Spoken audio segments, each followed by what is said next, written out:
Hello, everybody. Hope you're all doing fantastically well. It's Conor here. We are back with another Conor and KG edition. It's got a ring to it, hasn't it? And we've got actually something to talk about today. The international break has been bleak. It's been difficult to derive content and discuss and debate and all this sort of stuff because of just the lack of information. But boy, we have some information has come from a specific interview regarding the square ball and Mr. Angus Kinnear. We're going to get into that. We're going to get into Daniel Farke's press conference and, of course, Burnley tomorrow at lunchtime. But first off the bat, KG, how you doing, mate? Good to have you back. Yeah, man. Nice to see everyone in the chat and listen, chat. It's always good to come back and chop it up with you.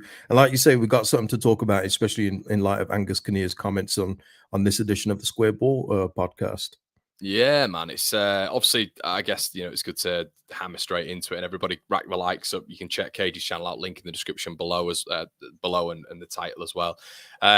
But yeah, I think it's good to chop it up, KG, isn't it? And it's good to discuss exactly what was said. No, there's no nonsense really. I don't know about you, but just generally, I think it is quite good of Kinnear to come on as an operating CEO. You don't get it a lot, mate, with any club really. Obviously you're friends with fans from other clubs, even obviously the big clubs. It'd be a PR nightmare, and I think they'd be a little bit more risk averse to that. But even sort of the smaller clubs in our division right now, it's very rare that a CEO goes on such a huge podcast with so many listeners and gives us that information. So that's kind of good on that stance of it, really, isn't it? Yeah, and I mean, it's like with everything, isn't it? In terms of the CEO talking, you're always going to get some corporate jargon. He's obviously going to skew things to make it better for himself. But I feel like this year's edition, because you know me, Conor, I don't take in a lot of Leeds content, but I will listen to a CEO talk when it comes to the feelings of the football club. And like in comparison to last year's, I thought last year's was a disaster.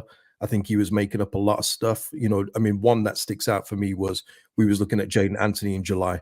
That always sticks out to me. We was never looking at Jaden Anthony in July. So there was a lot of lies in like last year's. For me, it was very politician like, but I feel like he came across better in this one, and it's just up to you to decipher what you think is true and what's not true in this one. But there was a lot of useful information in this one, I do feel. Yeah, I completely agree. And when it comes to, we were just talking off air there, KG, about exactly what he said previously. And I thought from a recruitment standpoint, and this, it didn't as such form my opinion on Bielsa because I had my own opinion, of course. But I think around 2 or 3 years ago, he went on the square ball and pinned a lot of the recruitment on Bielsa. And, Bielsa was, what I got when I read in between the lines from it really was that Bielsa was difficult to deal with. And I thought there's a lot of insinuation there that put the blame on the Argentinian. Now we know what happened with Marcelo Bielsa in terms of, the football on the pitch and stuff, and how the players effectively had a little bit of burnout there, and Leeds did what happened. But I felt effectively, KG, that a lot of it was kind of put on him, and then we found out afterwards there was a little bit of a contradiction that it wasn't on Bielsa and it was a recruitment issue. And so I kind of align with that, mate. Sometimes it is a little bit, well, what's real here and what's not. Yeah. I mean, the thing is with the whole Bielsa thing, I mean, we don't want to go back into that, but when things were going great, when it was his idea for the training pitches, when it was his idea for certain things, foods and, different kind of, off-field activities that the players had to do in terms of just getting in line of what Bielsa wanted, it was all Bielsa. So I don't think it wasn't just Bielsa that wasn't recruiting. I do think it was a joint effort, but as we know, there was a lot of players that he didn't sign off on. That you can't dispute that what did happen. He was offered a lot of players. Maybe some of them weren't that good. And if we look at our last Premier League stint, but yeah, I think with Angus, it's more of a case of just he aligns with whoever's the flavor of the month, because he even said in this interview, he talked about Farke in the way that he used to speak about Bielsa. He's the right man for the job. There's no one better at this level, so it is what it is with those kind of guys. You know what you're getting with CEOs. They toe the company line a lot of the time. Yeah, and we heard that, didn't we? I mean, it's probably the best place to start, KG, is maybe the failure of which they, which happened, and that was obviously the number 10, wasn't it? The number 10 of which they said that it was quite confusing, really, because they mentioned Brendan Aronson, didn't they? And they said, look, Brendan was what he was. He came back and he was, £30 million signing, of which, no other club could be lucky enough to have. But they also mentioned the fact that Gus Hamer was they offered a low ball offer, a fair offer, he said, and that didn't come to fruition. And I don't know, the conversation and specifically when they mentioned at the start of the window, I think Piroe said that they're going to be ready to go on targets at the start of next season, which was obviously at the end of last season. It beggars the question, doesn't it, when you look at that number 10, what on earth happened? And that's still my question now. It almost feels like a very poorly executed plan to something that Angus Kinnear needs in here. Farker needs in his artillery, really, because the number 10's always been hugely beneficial for him in terms of obviously Emi Buendia. Yeah, no, I completely got his point as well about Brendan Aronson. And I think it's very interesting as well. He mentioned about Brendan Aronson. I think he had basically said, paraphrasing here, that we did overpay for him. But if we had spent 15 million on him this summer, then people would be happy. And I think that kind of tells you a little bit about the recruitment in the Premier League. We overspent on players that just weren't good enough. And it's funny, I mentioned on my channel, we've recently seen the Viduka video of, Barclay's men. I've seen the Somerville video of him scoring against Liverpool. And you look at the difference between those two teams. It is no wonder we got relegated. When you see the players celebrating with Somerville, it's no shock that we only got 31 points. Honestly, we were bad. But in terms of the failure for the number 10, yeah, that's the only thing I don't agree with in terms of him saying that there was nothing out there. I appreciate though the kind of level we was going for, and that's what we should be shooting for as Leeds United Football Club in our second year in the Championship.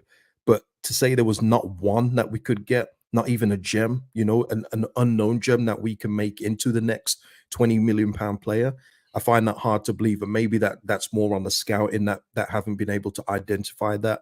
But I think just to say that there was only 2 or maybe 3 names out there, that doesn't wash for me. And also just an out and out left back. Like it seems like we do have a couple of positions where we just make it just so impossible to buy.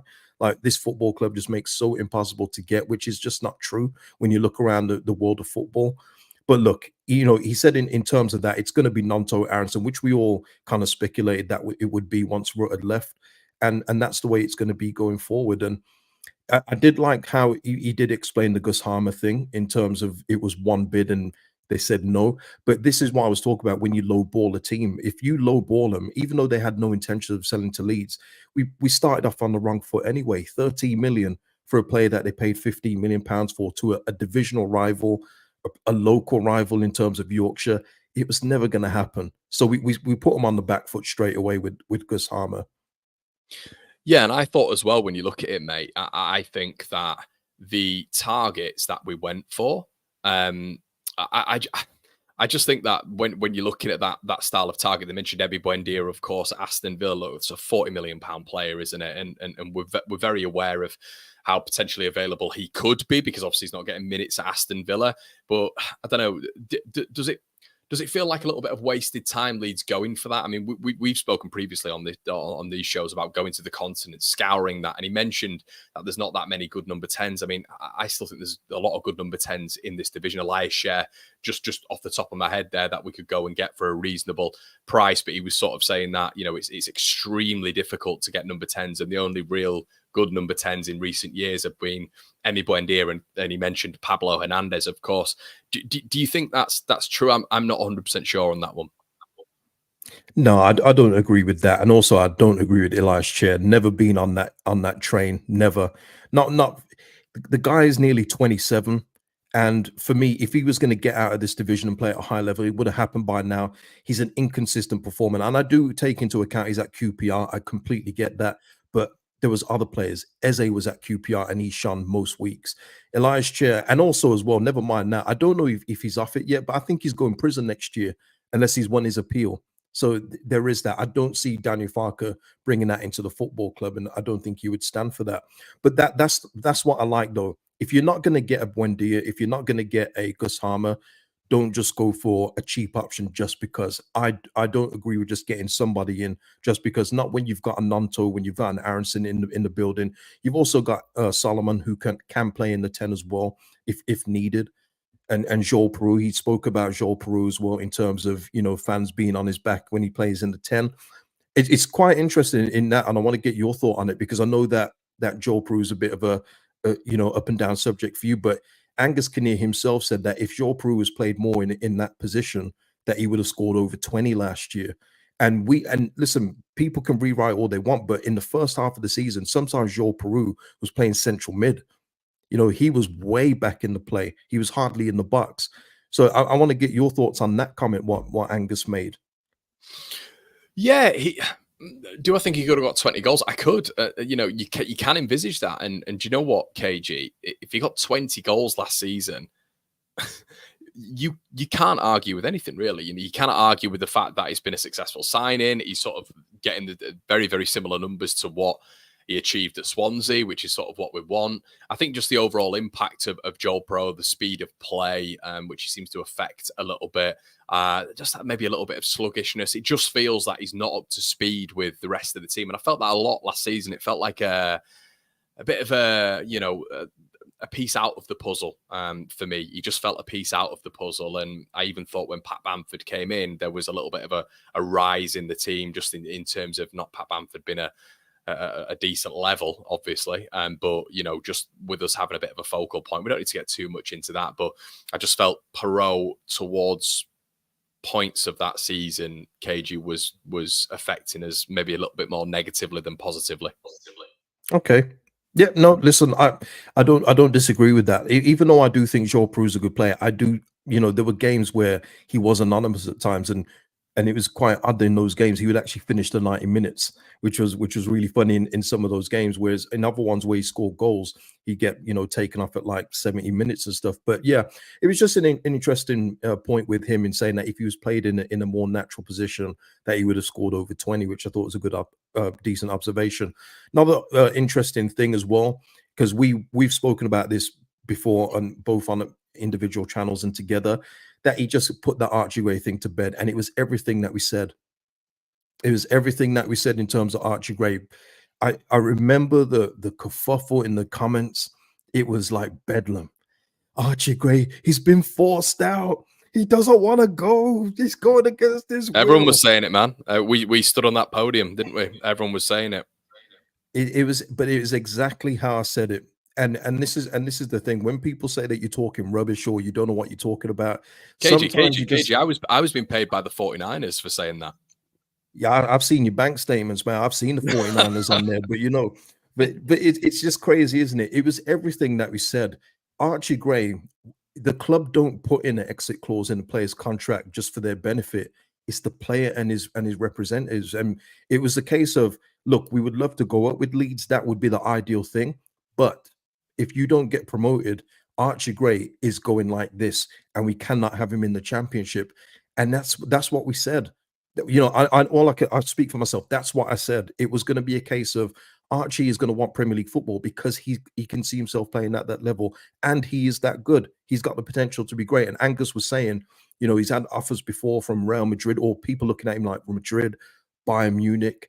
He was never going to stay another year in the championship. And not, you know, just on the Archie thing before you have your piece, it was interesting, wasn't it, that it was two players to be sold, but it could have been a combination of any. And he even threw in Pascal Struijk in there. He threw in Melier in there, Verba. You know, the team, that's why I say to people, be grateful for this team that it is at this point in time, because it could be a lot worse.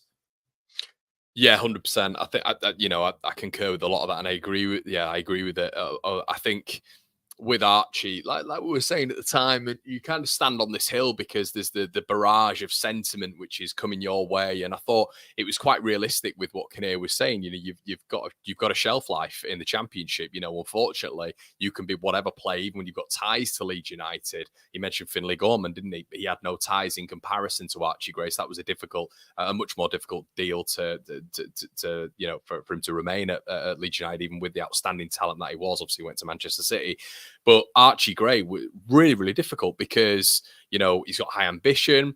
In January, as you've just quite rightly mentioned there, KG, you know, Real Madrid, Bayern Munich are all in for him. Look, he might want to play for Leeds. He might be a Leeds lad, and it might have been difficult. There was obviously, you know, it was hard him going. And Kinnear and Piroe apparently said, you know, they had a chat with Archie and said, look, as you would with a young lad, if you don't want to go, you know, there is a place here for you. And that's a really good thing because, you know, the bright lights and the glitz and the glamour, might have put him off a little bit, and he might have done the old Calvin Phillips and said, look, I'll stay here for another year, and then we'll see where I'm at next season. I don't think that would have affected Archie, but at the same time, this is, but potentially, and Kinnear said this again. He said he's one of the best young talents in England right now, and he's gone to Tottenham, an unbelievable stadium, an unbelievable complex. They're able to offer triple, quadruple his wages. So it's all well and good saying, and me and you say this all the time, and I feel like we do stand on a hill a little bit. I want to play for Leeds. Sentiment, the 49ers, rushed them out and they had no choice. It's a disgrace. And we saw the people who were doing that, KG, even our comments, whatever. It was all the 49ers' fault. But, it's obvious that a player, if he's got something, if he's agreeing to go somewhere as well, 2 Premier League offers, we forget Brentford were in for him as well. He has to agree at some point to go to these clubs. He's not going to be forced out and then agree to go. It was obvious that there was something there.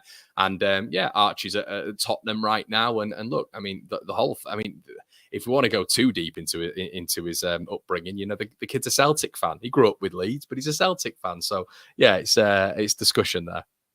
Yeah, I mean, that's the most interesting thing. And it was good that Kinnear was there because, Dan Moylan kind of give that fan point of view that we get in the comments of, yeah, but he said he wanted to stay.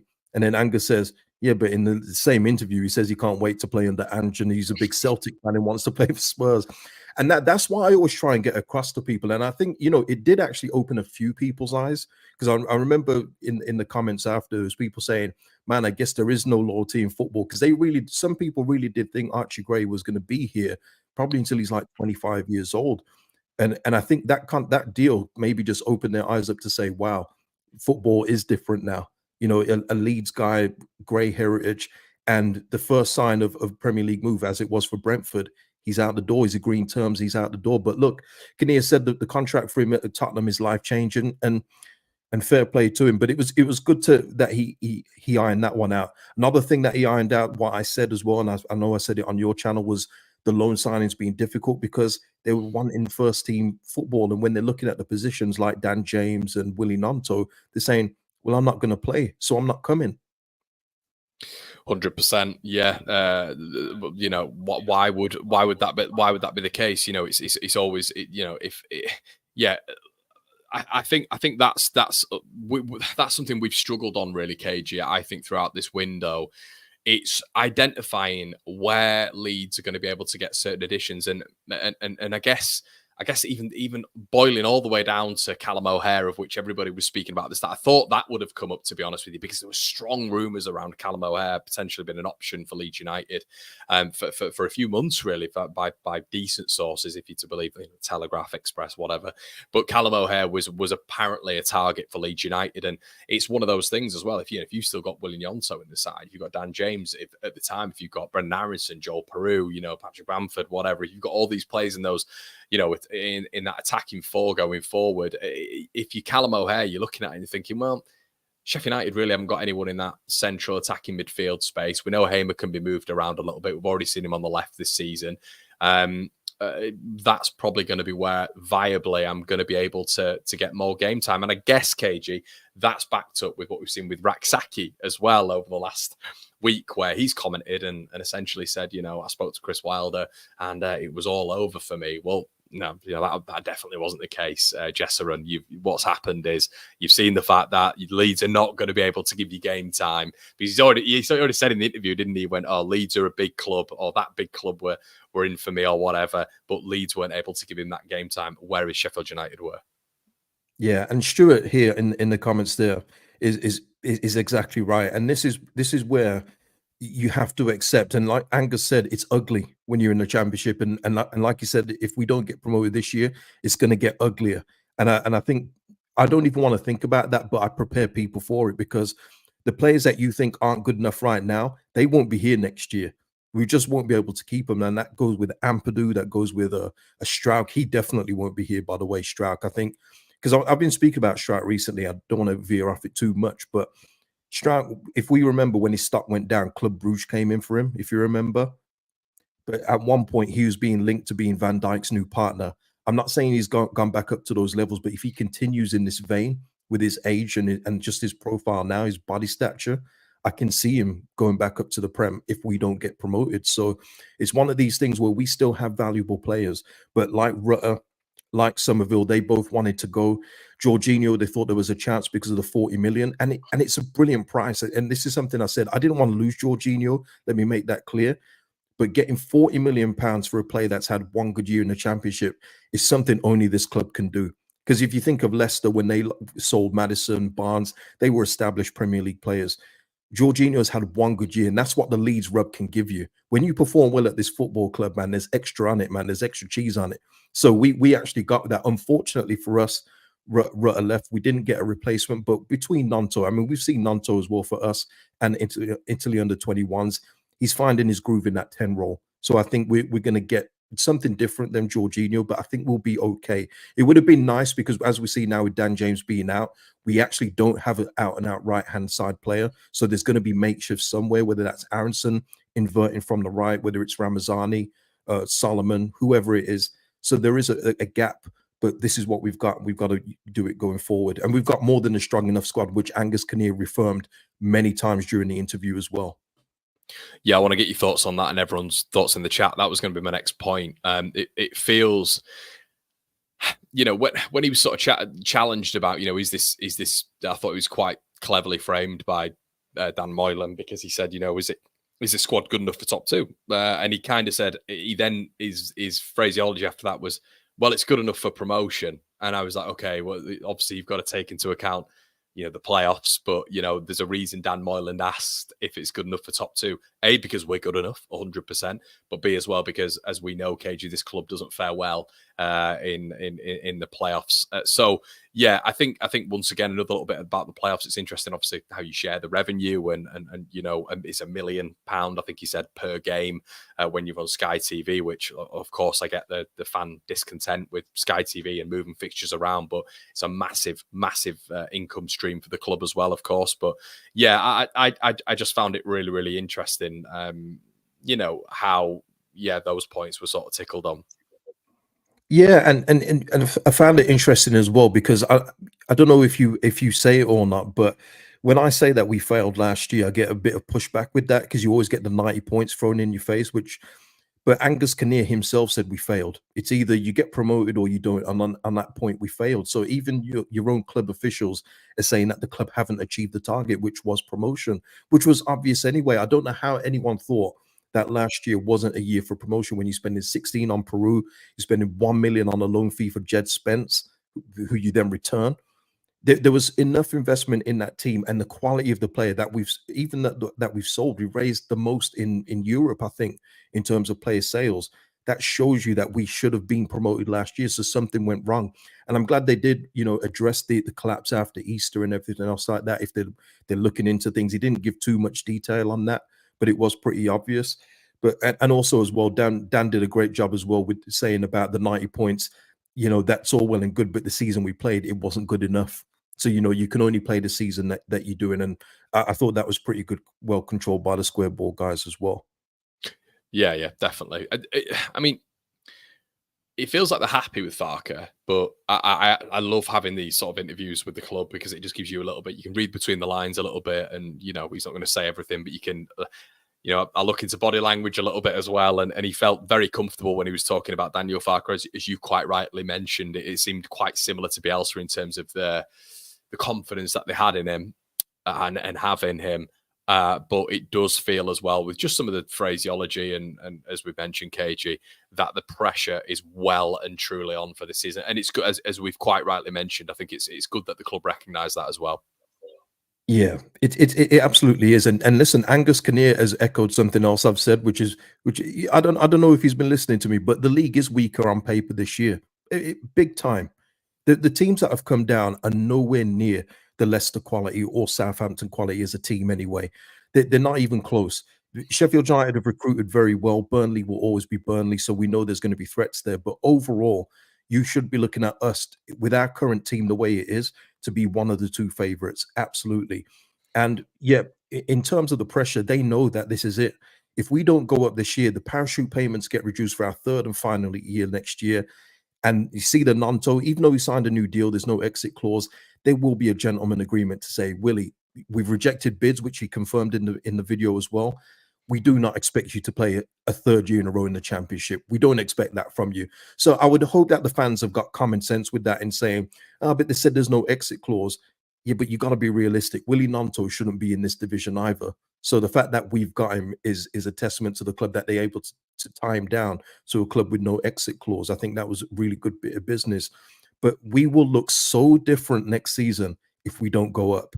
I mean, it's not even funny. The players that we lose, even the ones that people don't highly rate, they'll be like, oh, actually, Joe Piroe, do you mind staying, please? You know what I mean? It's going to be one of those where you won't appreciate what you've got until it's gone. So in our current state as a squad, in comparison to everyone else in the league, it's going to be a tough game against Burnley, you know, as it will be. But we should be looking at maximum points in a lot of games. Now, I'm not saying we're going to win every game, people, but what I'm saying is we should be going into nearly every game in this division favourites. And I think that's why me and you sort of have these expectations, which sometimes maybe comes across as negative if they're not met. It is because, you know, we look at Leeds United with this elevation and this grandeur that we are the biggest club in this division. And he mentioned that when he came to Sky Sports. He mentioned that when he said it's the most difficult for Leeds United going to these games. As it, you know, we've spoken about KG.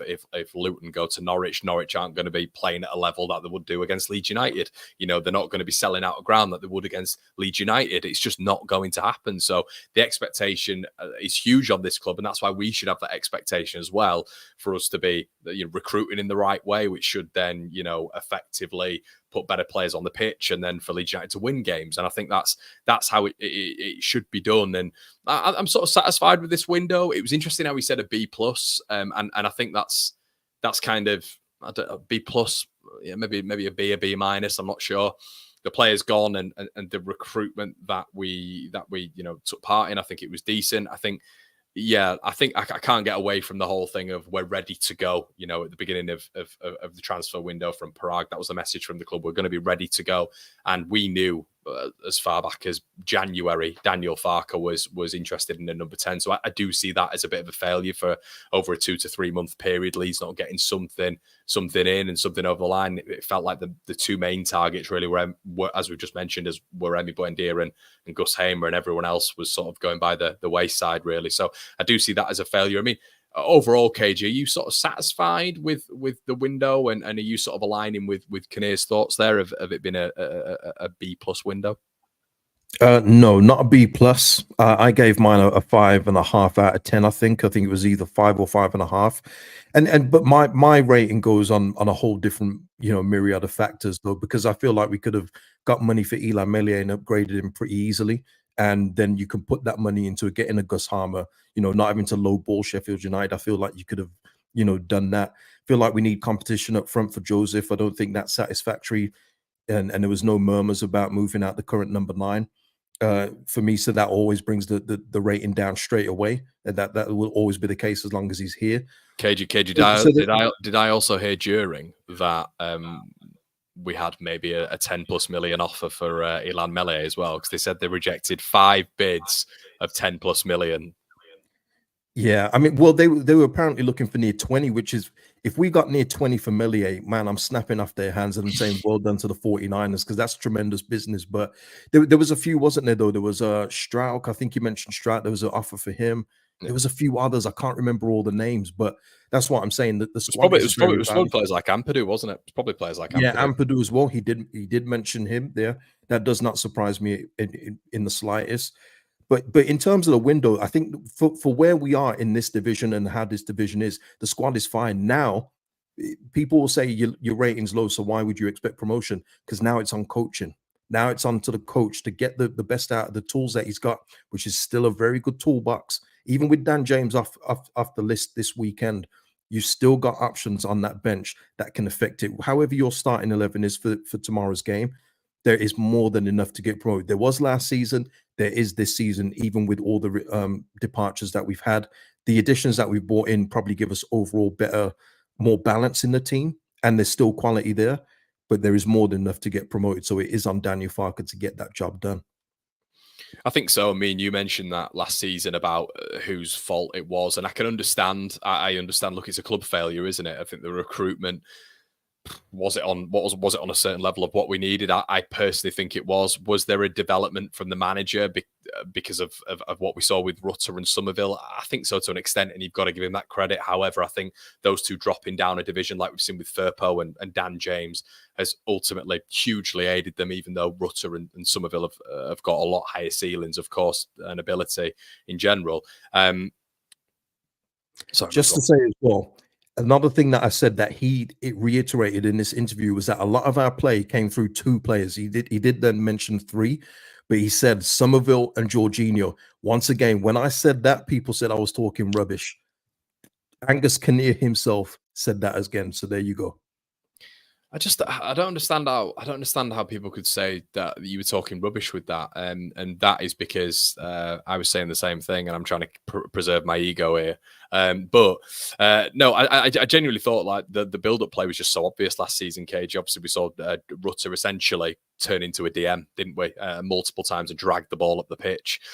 Somerville was that final third merchant of which, was able to beat 2 or 3 players and bend the ball in from 20 yards on occasion. So, I mean, the play did go through those two, invariably. Of course it did. And that gave Leeds a massive advantage. But yeah, I think when I look at the squad right now, KG, there's more risks. I would say that. I don't think there's but was the risks last season when you look at the likes of Rutter and Somerville, but as in them coming down and hopefully getting to that level of which they did. But I do look at it now and think there are more risks. I do think that, with the likes of Manor Solomon, his injury record, the amount, look, we don't care, but we're paying him 50 grand a week because Ajax came in on that weekend and hiked the bid up and Leeds had to match it.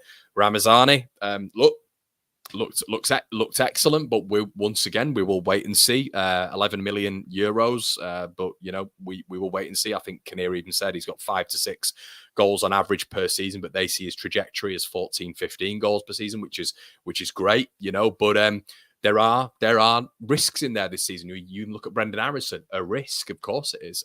So Mateo Joseph, another risk of which we know should have happened, and he's very complete at this moment in time for the Championship, at least in our opinions, attribute wise. But there are still more risks in that in that side, KG. But I feel like at Championship level, when you can't bring in that level of player of which Kinnear was talking about, you simply have to take risks. Yeah, 100. And he's right as well. Manor Solomon should be playing in one of the top 5 leagues, but it is his injuries. And that's always in the back of my mind as well with him. I said to you before, when he went down, when him and Nonto were doing a 1-2 and he went on the floor, I went, oh no. Is he okay? Is he good? Because that's why I'm trying to pull back on the hype. I'm really trying to pull back on the hype with him because I just want to see if he can last at least 10 games, because this guy has racked up no performances in the last 5 years. So I need to see a real, high level of games here. That's fair. But for me, if he does stay fit for a majority, obviously we're not expecting him to see him for the remaining 40 whatever games, but if he stays fit without any kind of knee injury, he is going to be such a difference maker at this level. Like, he's going to be the one, maybe not like a Somerville when it comes to goals, but I think he's going to be that creative outlet where he's going to open up something for us on that left-hand side, Nonto through the middle. That would be a nice combination to keep for a majority of the season. Can I ask you something on him, KG, just to interrupt, mate? Because I've not got your thoughts on his performance, and I like getting your thoughts on how players go about a certain game and the tendencies and I just obviously really respect your opinion when it comes to this, but how I look at it from just my own analysis is, I don't know if you caught what I said, but when he was coming up against Louis Coyle in particular, once again seems to have a good game against us. Him and Liam Miller seem to elevate their performances against Leeds every time, but I really thought Manor Solomon was cutting inside a lot. And I think that the narrative was Solomon was unplayable and he had an unbelievable game. But I actually thought he was marshalled quite well in the game by Louis Coyle. I thought some of the duels Coyle was winning. I thought he did quite well to almost force him inside. And I thought the one time when he went on his left foot, I thought that's when, in the game, invariably, Solomon looked the most dangerous. And obviously he beat Jarvis, then beat Louis Coyle, who didn't expect him to jink on that left-hand side, knocked it in for Joseph to finish it off. But is it one of those cases with Solomon where he's going to cut inside, but it's all about stopping him cut inside, which, we said with Somerville a lot last season. Look, he's going to be cutting inside, but you simply can't stop it. It's the Iron Robin thing, isn't it? Yeah. Oh, you just took the player out of my mouth. I was going to either say Thierry Henry or Iron Robin. Look at Iron Robin's highlight reel, man. It looks like the same goal about 100 times, doesn't it? But it is all about stopping it. And once again, you have to take into account, which is what I always do, is the opposition we're against. You know, Louis Coyle, he's got motivation, isn't he? He's an ex-Leeds player. He's going to, have extra, zip in his game for it, in his performance for it. But a majority of these teams in this division, the right backs are meaty. And Manor Solomon has played at the highest level, and he doesn't get to play at those levels for no reason. So for me, in terms of his talent, we can already see it. If that's his game, cutting inside, keep doing it. It's about the opposition if they stop you. And as we saw with Somerville, even Somerville, a lot of his goals were pretty similar-ish. You know what I mean? He's cutting inside and then finding the far corner. That was like a trademark. And it is at this level, and that's why it's important to emphasize at this level, he can get away with it more times than not. I feel he will get away with it more times than not. So I don't have any issues with Solomon's game. And listen, if it's not working for him there, then I'm sure Ramazani will go on the left and he can implement his game. And he's way quicker than Solomon, so he'll be a different kind of threat on that left-hand side too. We've seen a situation this weekend where James isn't going to be fit. Potentially, he'd have come straight back in a Daniel Farke setup against Burnley at home. But are you sort of seeing this weekend as, I don't want to see it, but Gnonto being dragged out on that right hand side and potentially Brendan Aronson in that 10 or Piroe in that 10, or we're looking at a scenario where Ramazani comes in on that right hand side and you've got Gnonto in the 10 and then Solomon on the left hand side? That's what I would prefer to see. Yeah, I mean, I've often said, and I think I've even said on here, I think us playing two DMs in this league is overkill. But against Burnley, I would actually implement the two defensive midfielders just for that bit of protection, because Burnley are still a decent outfit, and they've got a lot of midfield threats where they can get goals from midfield. So I do think we need to marshal that. In terms of that, I've actually gone with Ramazani on the right. I know it's not his preferred position, but what I've got is Gnonto in the middle, just keeping him in that 10 to keep his progress going there. Solomon on the left. And what I'm thinking is, if it's not working, they can interchange. No problem. Gnonto can then go on the right where we know he's played before. He's more comfortable. And Solomon, we saw in the international break, he played through the middle in the number 10 role. So if Ramazani then goes to his preferred left-hand side, then you've got no problem. I think that it's just going to be a case of finding out what works in absence of Dan James on that right-hand side. I'm with you as well with Brendan Aronson. The only thing is I didn't put him as my starter just purely because he played like 66 minutes in Ohio on Wednesday. So I don't know if he's going to be fit enough or ready enough for the 12:30 kickoff. But he is another option because he does invert from the right-hand side as well, Brendan Aronson. So there are alternative options there, but I would go with Solomon, Gnonto, Ramazani on the right to start with, and obviously Joseph up top. Talking about the guy up top, what have you made of him so far?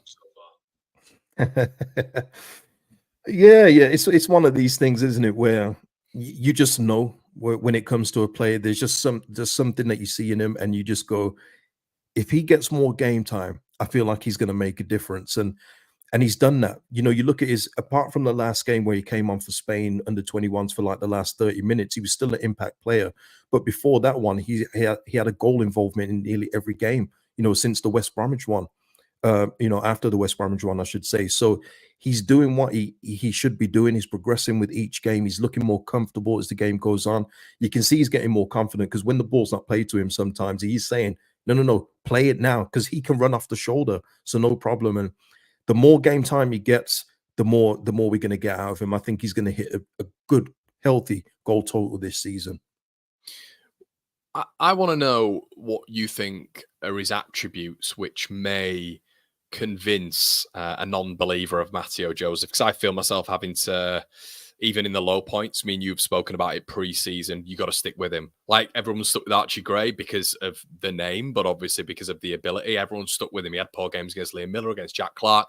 People stuck with him because they looked at his age and they thought, look, he's had a good season. He's a bright prospect. How would you sort of convince a non-believer that Mateo Joseph, even if he was to go through maybe a barren period of 3 or 4 games without a goal or an assist, that he's the man to lead the line and for Leeds not to chop and change this season?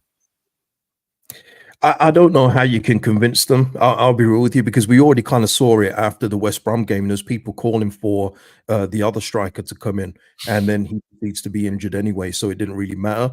But you're always going to get that when it comes to other players, taking that spot while certain people are at the football club.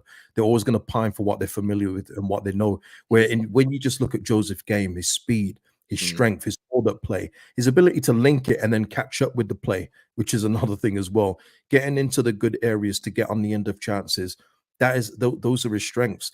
And when you've got, by the way, if you don't want to listen to me or Conor, the Spain manager is reportedly looking at him for the World Cup 2026 squad. He's currently the front runner to be that poacher what Spain want at the end of it, like the Morata, like they had before with Torres.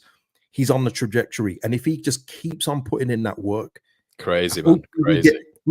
Hopefully we get the benefit of it as well, Conor, because that's another one. If we don't go up, bye bye Mateo. Oh yeah, he ain't staying here, and he shouldn't be either. If the Spain manager who's just won the Euros is looking at him as a potential candidate for that front role in the World Cup, that should tell you everything you need to know.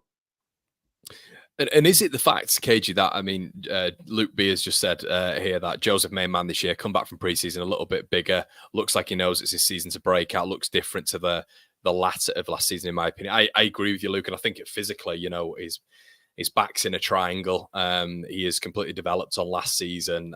You've got two gym goers in me and KG on here, and we know how difficult it is to get to that shape. So he's put some hard level in this in the preseason, and that's what I love about Mateo Joseph. He's constantly trying to improve, which is a big sort of tick on his sheet, really. But I genuinely believe, mate, that when he was talking about the £10 million, when he was referring to Melier, he was referring to Strauch, he was referring to Ampadu and etc. I wouldn't have been surprised if Joseph was the other one. He for me has got off the mark at the weekend, KG, and that's, as you know, the strikers to get that first goal, that is the biggest pressure cooker for them, isn't it? And as soon as they get that one goal, boy. Well, listen, I won't say too much, but he had a great performance against Sheffield Wednesday without scoring. He knew once it was coming. He knew it was coming. He said, look, he knew it was on its way. That's all I'll say. And it's one of these things with this kind of player. He knows he's got the confidence. He knows he's got the ability to perform at a good level. He just needs the opportunities. And that's why I knew he was going to score in the next game. I felt it. I was like, that's going to be the completion of all the good performances that you've had so far. It's going to culminate into a goal. And that's why we keep it rolling against Burnley as well. Keep it going, keep him up top, keep him in that number 9 position, and we're going to get the best out of him. And look, he's going to make mistakes. He's not going to score every single chance he's going to get. It's unrealistic. But let me tell you, there are going to be other clubs that are watching him. He's already getting around on social media as well, by the way. His old stats, Mateo Joseph, young striker at Leeds. And we know what happens with that, people. Once we saw it with Finn Gorman.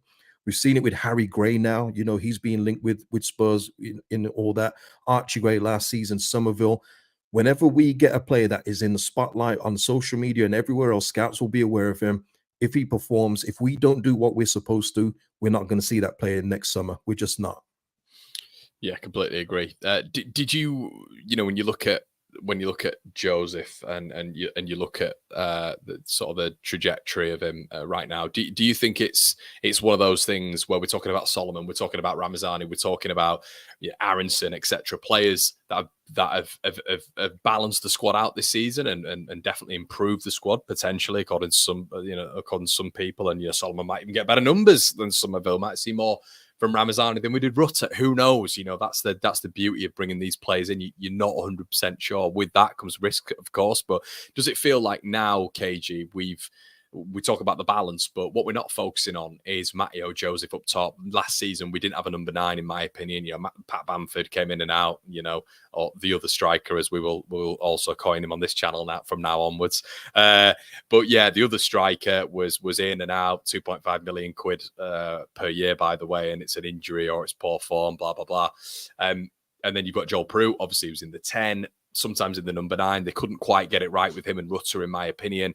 It was just all a bit here, there, and everywhere when it came to that number 9 position. It was all very, very heavily reliant on some of those goals, wasn't it? Because Rutter never got the goals, got the assists, but it was very, very heavily reliant on Somerville. Another thing to add to that is Nonto was barely available for huge spouts last season. We were very reliant on Dan James's goals as well. So is it just a holistic view now that Leeds are not only built up in that 3 just in behind the striker, but we actually have a striker?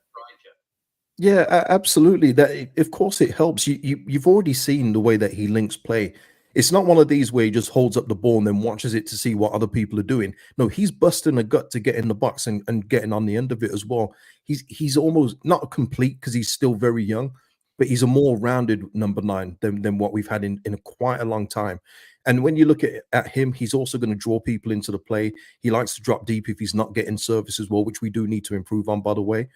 But that will allow Solomon to get free. That will allow Nonto to get free. It will allow Ramazani to get free. And even our central midfielders, if Tanaka goes forward, or even Rothwell, if he gets opportunities, it's going to allow other people to chip in with goals. And it is a more collective effort. I expect to see Stroud. I know we're going back into defensive, but I expect to see Stroud get at least 5 this season. He's more than capable. You know, he's already taken penalties for us, so there you go. But I'm talking about from set pieces. Strauch is just such a big threat. And I've always said this about him. Even when he went through his bad spell in the Premier League, he's always a threat from set pieces. He's never afraid to put his head in the ugly places, but he will get into the hard places and try and get goals. So I think just more collectively, we look better with Joseph up front, and he just spreads across the team. When you don't have a focal point who can't run, who doesn't hold up the ball very well, who gets outpaced by 36-year-old defenders, it draws your whole team back. You can't move. You can't do nothing. And I know you're not convinced with Aronson, but I've felt with Aronson since he came in at this level, he's going to be such a good asset for us. And so far, so good with Brendan.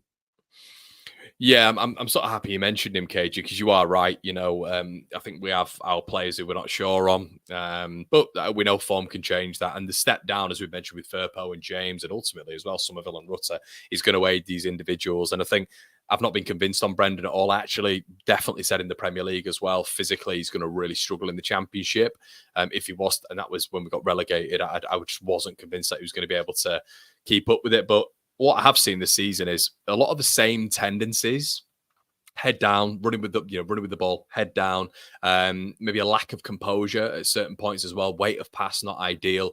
However, you can just get, it opens your eyes so much when you're in the Championship that you can just get away with these things. And in the Premier League, if the weight of pass is wrong, you might see Trent Alexander-Arnold pick up the ball off you, bomb down the wing, cross it in. Bobby Firmino knocks it in, 1-0 Liverpool. That's what happens when the weight of pass isn't quite right. In the Championship, you can get a ball bumbling onto Willie Nonto that was overhit by Brendan Harrison. Nonto, recovering it, and Leeds can be like that Liverpool of the Championship and just damaging teams with even a little bit of breakage in build-up play. But yeah, I think I'm a little bit more convinced with what I've seen. I'm going to hold back a little bit again on Brendan Harrison, but I think I sort of concur with what Kinnear said, about the fact that Brendan Harrison, with the value that he is, I mean, you don't just base a player on value, but it does represent a lot in the Championship, is a massive asset. And I do completely agree with that. Toward the back end of the Championship, when, sleeves have to be rolled up a little bit and we have to really dig in to get certain results, KG, which look, me and is going to happen. There are going to be your dogged, horrible away games at the back end of the season, of which everybody's got to roll the sleeves up, and we might not be performing at a certain but a certain level, but you've got to grind out those victories where it's not just based on quality, not just based on caliber in the final third, and even in our defensive third. It's about, the ball going in off Brendan's arse and us winning 1-0 down at QPR. It's about those horrible games, of which that's going to be the tester for someone like Brendan, for me. And it's not just for him, it's for many others, Joel Piroe, etc., others included in that, because we know, KG, being Championship veterans like we are, it's not just about the quality and the caliber, it's the other side to the game as well. Yeah, and that's why it's a good balance. I know, and we have to, and I always have to say this at this level. It's important to clarify that. But when you've got Aronson, he is, for me, I always call him a space invader. Because like when he got that goal, it was off a rebound, and who saw him running into that little space there, and that's what he can do for us. But like with Brendan Aronson and Dan James in particular, then you're not looking for technique off these guys. You're looking at impact. You're looking at moments, because Dan James, he will cross it out of play 4 times out of 5, but then he will get that one opportunity, and Dan James will then spread his arms, go off celebrating, and it's all good at this. Yeah, we know that with DJ, but that's what you need. You need a mix of that. We've got the guile, we've got the craft and tech with Solomon, Ramazani, Nonto, and all these guys. You need a little chaos in there in the Championship, because like you say, Ipswich with their goals, Morsey chipped in, Wes Burns chipped in. There's all these kind of players that will chip in and get you 3 points, and it's important that everyone contributes. So yeah, that's where I am with those like kind of players like Aronson and James. I do want to ask you about Dan James, actually, because since the last international break, before the one after Easter, he's had a few injury issues, and unfortunately this hamstring one's popped up again. That's a really bad turn of phrase in there, popped hamstring. We know Dan James's main asset is his pace. Now, I know I back him at this level, I do, but if he loses that pace just a bit, do you get worried? Yeah, because look, I like Dan, but it's his main attribute, isn't it, KG? You take away pace from his game. I remember people used to say it about Theo Walcott. You take pace away from his game, and what is Theo Walcott? But I thought he was a little bit better than that. But yeah, I look at Dan James, and do you know what it is with the footballer, KG? You can just tell when they're maybe a little bit more wary about going that extra yard, especially with a hamstring. I mean, just on a really basic footballing level, I had hamstring problems for 2 years, and it is a nightmare. It's horrendous, and the pain's awful, depending on what grade you get. I wonder how severe it is. Obviously, they said it's 4 weeks, which is, at the top level as well, when physios are so good, that's quite severe, to be honest, at 4 weeks for a hamstring injury. So yeah, I would worry a little bit about it popping continuously, and he'll mentally be a little bit worried about that as well. As you quite rightly said, it's a reoccurring injury. And quite rightly, as you've said as well, KG, this is he's picked up a few injuries in his last 2 or 3 years. Dan James, a few injuries in the last 2 or 3 years, and that's I guess why I was a little bit worried about Manor Solomon. Manor Solomon had 3 knee injuries in the same meniscus injuries in 5 years, of which kept reoccurring. So yeah, it's the way up, isn't it, mate? But yeah, that one would worry me when a player relies on something which is his hamstring more than any other player, to be honest. Yeah, I made the comparison on my channel yesterday in regards to when Owen, he used to be rapid, but he still had the tech, he still had the finishing quality to be, one of the best strikers that we've seen in the Prem. And Torres was the other one, wasn't he? Yeah, Torres, yeah. But I mean, Michael Owen actually snapped his hamstring at Ellen Road. I don't know if everyone remembers that game, but that's where it all started. But with Dan James, yeah, it is a concern, but we'll see why he comes back. But it was kind of not worrying, but the way Danny Farker phrased it and saying he's re-injured his hamstring terribly, or paraphrasing something like that. So we've heard this before as well, where it's going to be after the next international break, if you remember, with Pascal Struijk, and then oh, well, no, not this time. But maybe now Rob Price isn't there, maybe we'll get a better diagnosis on that or something. But no, listen, in terms of that, and as well, Michael's saying there, Brendan is probably the best presser in the team. That's what you're using him for as well. It's for the high press. But what he gives us ahead of what Glenn Kamara couldn't is that he will get assists, he will get goals. And that's the beauty of Brendan. Listen, his final product isn't always going to be great, but he's going to be more than good enough at this level. I'm very confident in Brendan Harrison, as you can probably hear. What's your thoughts on the midfield dynamic? I look at. I'm interested to get your thoughts on this, because I know a techie player. I'm a big fan of Joe Rothwell. I have to say, I think he's got more in his arsenal than someone like a Grove. I understand why Grove's putting that double pivot. Completely get it. And you were mentioning protection of the back four as well against Burnley, Zenedine Brownhill in there, but Hannibal as well, and other players of the level of which can curate things from that central space. How do you see this materializing through the season with Rothwell, KG? I think we both really like the signing of Joe Rothwell. I think when he comes on, he's able to dictate tempo. He's a simple football player, but with a really good brain, a really high level of IQ.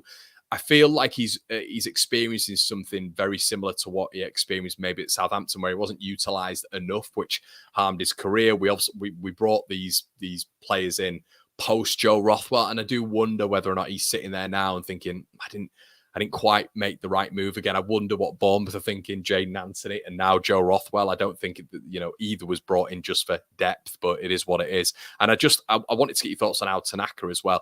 How do you see this midfield conundrum, really? Because it's good we've got 4 or 5 players if you include Charlie Crew in that sort of double pivot conversation. Is it going to be the sort of favoritism of having Gruev and Ampadu in there for you for the majority of the season? That's how I'm seeing it right now. Or is it going to be sort of Al Tanaka coming in for certain games, but, you've got to be kind of careful about what games they are. Ultimately, I think it's just Daniel Farke utilising that rotation, which he struggled to do last season. Yeah, big time. I much prefer our midfield options this year in comparison to last year. As I've said to you before, we had 3 players that were basically the same. You can't do that. We had Ampadu, Gruev, Kamara. They were basically the same player. So we've definitely got more varied options, but it is down to Farke and when he utilizes them. In regards to Joe Rothwell, this is what I said before when we signed him. So this isn't anything new. He was unwanted by Bournemouth. I don't think Bournemouth care whether he's been played or not. They just wanted his wages off the books. He's not got no future there. It's not like one of those Raksaki kind of loans where Palace want him to be played and, he needs to start a majority of games. Bournemouth were just saying, okay, off you go. And if Rothwell decides to come here, he decides to come. We've also heard Daniel Farke himself say the contracted players for him get priority over loan players. In where he can. Obviously, Rodon last year, we didn't have a centre-back like Rodon. Strike was out. He gets priority because he was that good. But in terms of that, I do see how Tanaka probably being ahead of Rothwell, even though Farke in the last press conference said Rothwell hasn't made a bad pass for me yet. But you've seen the games. I feel we could have started Rothwell in a couple of games that we've played so far. And if he's not going to get the start in those kind of games, it's going to be like, is he then going to have to be played, or will he get played when we've got a Sunday, Tuesday schedule or Saturday, Tuesday schedule? Will he get the second game in that, depending on who it's against? Because I do think we can utilize him more, especially on set pieces. He's a difference maker in that. In this team, he's definitely better on set pieces than some of our other ones. But as it happens, I've spoken about the double pivot. I actually would go with Gruev and Ampadu tomorrow, and it wouldn't surprise me if Farke sticks with that. We know how he sticks with what he knows. Against Burnley of all oppositions, I don't see him changing it. But for future games, I would love to see Tanaka play or Rothwell play as in partnership with Ampadu. I would love to see that, because I think Gruev has tried the going forward thing. He's, I've seen his stat about 4 shots on target, even though they've been daisy cutters effectively. But I think we'd get more out of it if we utilize Tanaka more and certainly Rothwell. But I don't know if Rothwell, I feel like the conversation would have been had with him saying that, look, you're not going to start every game. You're going to be in a rotation. Do you want to accept that or not? So I feel he would have had a heads up on his position at the football club. I think I get where what the fan, the general football fan sees with with Gruev. I do feel like they inflate him a hell of a lot. It's getting forward. Suddenly he's getting forward 10, 11, 12 times a game. He's an attacking offensive threat. He's shots on goal, crossfield balls. He turns into Steven Gerrard in terms of, some fans like evolution of Gruev when Farke said just get forward a little bit. I think he's a little bit tentative. I've mentioned him being lateral before in favouring that, and I think he is a bit risk averse and has the safety on. I think just with Al Tanaka, you'll get a player who just has that, he's able to dictate the tempo, looks comfortable in that attacking third. And I just wonder, KG, you've mentioned once again quite rightly that do you need a double pivot for every single game? And look, we can set up with a double pivot. We can set up and just have that 4-2-3-1. But is it actually a double pivot, or is it more of a 4-1-4-1, which is what I'd quite like to see, to be honest with you? And that's where I'm looking at someone like a Rothwell and like a Tanaka, maybe playing against Coventry, playing against Cardiff City, where we actually have the onus, to go and win, to keep them in their own half and to, essentially nullify them, but break them down at the same time. And I think Tanaka and Rothwell would be able to give that at just a higher level than what we'd get with someone like Gruev, to be honest. Yeah, I see the way you talk about Gruev is how people look at me when I talk about Bamford. I see it now. But in terms of that, you're absolutely right. With me for Gruev, I've always said, though, he's the backup to Ampadu. So when I construct my first 11 for Leeds, how I would do it, Gruev is never starting. He's backup to Ampadu, and that's the way it should be for us in this division. What I say is that him and Ampadu can play together against teams like Burnley, maybe, and against Sheffield United, because they have a better caliber of player. But otherwise, we shouldn't be going with 2 DMs in this division. We will have the ball most of the time. And it's not like Tanaka and Rothwell don't do the defensive work. Rothwell, we've already seen get back and get involved in tackles and then move the play forward. These guys still do all that bit. It's just that Gruev's speciality is interceptions. It is giving the simple pass to the better players to do their thing. And that's where you get the benefit in a game against Burnley. In a game against Bristol City, in a game against, Sheffield Wednesday, Plymouth again, you can utilize Ampadu and one or the other without having Gruev. But we've seen Farke. He does seem to love Ila Gruev since he broke into the team. Yeah, 100%. And I'd just like to say as well, Wolfsbane here, Gruev hater, Rothwell Glazer.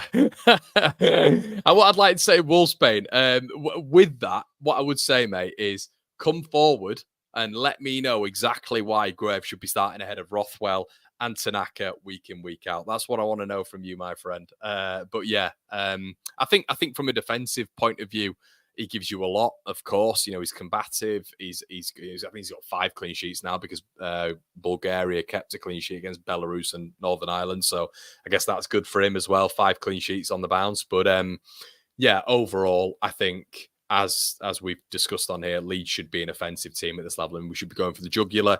And I don't think you need Gruev in that midfield when you've got Ampadu. Simple, really simple. Yeah, it's overkill. We don't need that in this division. We don't. We certainly don't need to play with 2 DMs. We'd actually frighten oppositions more if we, just played Ampadu and then Tanaka or Rothwell, whichever one you like, and it will make them think, "Well, damn, they're going to really be on our necks for the whole game," rather than having 2 sitting DMs. Again, we know Gruev has been given the license sometimes, but it's not the same. It would be like having the license for the left back to go forward if he never scores, like a Tyreek Mitchell. What's the point? You may as well have a midfielder that is more all action than just having one that is more defensive minded and can occasionally pop up with a goal or assist. But he's a tempo dweller. For me, he's a tempo dweller, which I think I like Gruev. I think in terms of what he's there to do, is get your foot on the ball, keep the ball moving, and not do anything too risky. And I think the thing with what you get with Tanaka and Rothwell is they offer a balance to Ampadu, which I think is exactly what you need in a Leeds United team who are vying for that top 2. Yeah, and let me make it clear. I think Gruev at this level is absolutely brilliant, and the fact that we've got him in my head as a backup to Ampadu is tremendous in this league. It's absolutely brilliant. If Ampadu needs to be out for whatever reason, even though he's very, very fit, he doesn't seem to get suspended or injured. If he does go out, then there'll be no sweat from me if Gruev is in that defensive midfield role, because he's brilliant. He's going to be good for us at this level. But for me, it's just overkill when you play them both. There's been games, even West Brom, I don't think we needed to play both of them. I think you could have gone with Rothwell in that one. And I did want Rothwell in my starting 11 for that one, because it's West Brom. They're a plodding team. There's not much pace in there. Yeah, but he effectively said he went there for a point anyway, didn't he? Yeah, he did. Yeah, we know that. 6 touches in the box tells you everything you need to know. We went there to not lose, and he looked very nervous on the touchline, which again goes back to the point we made near the start of the show, or you made, I should say. The pressure is on, and I think he knows that. Yeah. Burnley, thoughts? Tough game. I think they've got a pretty similar situation. It's pretty funny. Their situation this summer in the transfer window is much like ours last year, where it was just chaos and all their best players looking to leave. Koleosho, he was looking to leave, but now he signed a new deal. So you got to think maybe there's a release clause for him if he's performing well. He's going to be a problem. Bogle's done better in the past couple of games defensively, but this will be a big test for him. Koleosho is going to be a massive test. Wolves went in 40 million for him, didn't they? 40 million they were looking at, apparently. Yeah. I think Burnley wanted. Yeah. You're right. I think Burnley wanted 40. I think they probably saw Leeds selling Jorginho and said, "Well, actually, no, we want 42." But I don't think anyone got anywhere near that. I think they went up to 25. But he's going to be very, very good. And this is where Bogle's going to have to be switched on. Obviously, your man Xavi Brownhill, he's going to be a factor. You have to lock him down at this level. And look, fair play to Josh Brownhill, by the way. He did have Premier League interest. And that's a fact. He did actually have Premier League teams that wanted to take him. So there you go. They've got threats all over the place. I don't know if Jordan Bayer's back yet, but they're going to have he's not. Okay. Joe Worrell, John Egan, who's recently signed there. There's decent championship pedigree there. You can't deny that. So we have to make sure that we up our game. We're going to have to match whatever they're matching and just do that little bit extra with the quality that we possess and get all 3 points. Get Ellen Road being a fortress again like it was for a majority of last season and put down a marker for this game. We beat Burnley. Everyone else is looking at us like, damn, Leeds are here. They're here for the top 2 this year. They're not messing about. So that's where I see it in this game. Yeah, it feels like the toughest task so far, doesn't it? Obviously, Lyle Foster sort of spearheading that attack as well, good at championship level. And yeah, I think I spoke to a Burnley fan earlier on this week, and he said he's extremely worried about Leeds United, and of course they should be, but Burnley 100% possess a threat, and will be up there with us at the end of the season. So that's something that we need to contend with there. Yeah, big time. It's one of the 3, isn't it? For me, I can't shake the 3 I've got in my head. It's us, Sheffield United, and Burnley. And until I see anything that makes me change my otherwise long term, I know Sunderland are undefeated and everything else like that. We'll see how they get on in this next batch of games before the next international break. But when you're talking about squad, the strength and the players that they possess, Wilder's built a wilder team there at Sheffield United with a bit of flair and class in there. Got to say that. Burnley will be Burnley. We know what they're about. And with the players that we have, we should be there and thereabouts. And just something from earlier, just remember what you said in regards to our expectations of the football club. My expectations match what we've got. So when we was in our, obviously in the championship, and we had Brownie, Tongue, Green, and all these guys, David Norris and all these, I didn't expect us to get promoted. Let me just say that. I didn't expect us to get promoted, but I go with the information, what we've got, and we should be more than good enough. Yeah, I'd agree with you there, mate. 100%. Right, we'll leave it there. Wait, what's your score prediction? My score prediction, 2-1 Leeds. What about yours? Yeah, same. I got 2-1. I think we may concede, but I think we'll eke out a victory tomorrow. Definitely. Guys, make sure you go over to Cage's channel.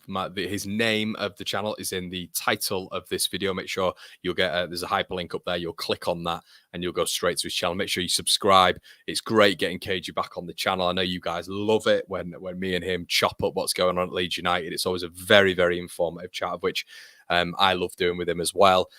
So make sure you do that, everybody. Check out the Patreon as well. Like the video. Check out the stuff on the website as well. www.oneleeds.com. KG, any last words, mate? Get promoted, Leeds. I can't do this again for another year. It's a nice one. Right, guys, thank you so much, and we'll see you in a bit.